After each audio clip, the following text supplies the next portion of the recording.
ایک اور رات ہے، آقا دو جہاں علیہ الصلوۃ والسلام خدا وحید القدوس کی بارگاہ میں سرمسجود ہیں اور فرما رہے ہیں، عرض کر رہے ہیں اللہم امتی امتی، اللہ میری امت میری امت.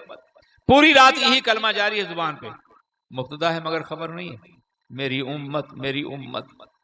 اللہ جناب جبرائیل کو بھیجتا اور کہتا جاؤ دیکھو کہ میرے محبوب کیوں غمزدہ ہیں، کیوں رو رہے ہیں.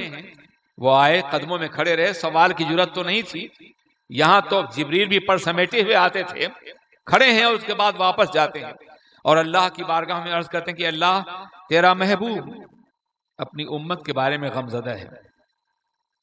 تو اللہ فرماتا ہے جاؤ میرے محبوب کو میرا سلام پہنچا دو اور کہو کہ میں ان کی امت کا فیصلہ ان کی مرضی کے مطابق کروں گا. اور ایک روایت میں ان کی امت کے سلسلے میں انہیں راضی کروں گا.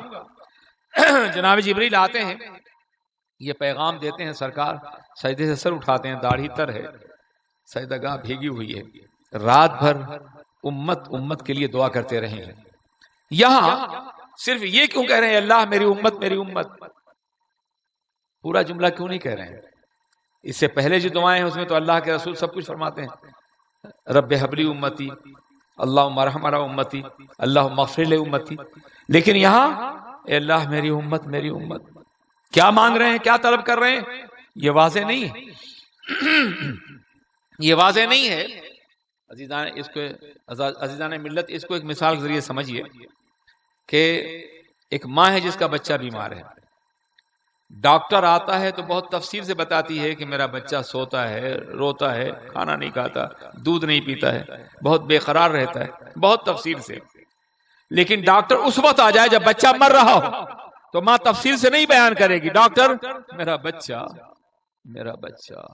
اللہم امتی امتی، اللہ میری امت میری امت. یہ پیغمبر اعظم کے اس شدید درد کا اظہار ہے جو آقا کے دل میں ہمارے حوالے سے موجود ہے. عزیزان ملت اسلام، جب یہ آیت کریمہ نازل ہوئی وَلَسَوْفَ يُعْطِيكَ رَبُّكَ فَتَرْضَىٰ، آپ کا پروردگار آپ کو اتنا دے گا کہ آپ راضی ہو جائیں گے. تو اللہ کے رسول نے فرمایا اذن لا ارضى وواحد من امتی فی النار، تب تو میں بالکل راضی نہیں ہوں گا اس وقت تک جب تک میرا ایک امتی بھی جہنم میں ہوگا.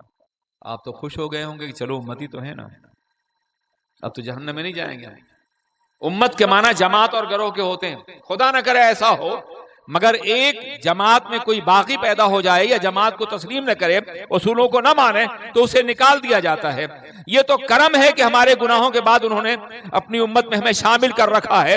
لیکن امتی بننے کے لیے ضروری ہے کہ حضور کی سنتوں پر عمل کیا جائے، ان سے محبت کی جائے، ان کے نقش قدم پہ چلا جائے تاکہ میدان قیامت میں وہ امتی کی حیثیت سے پہچان سکیں.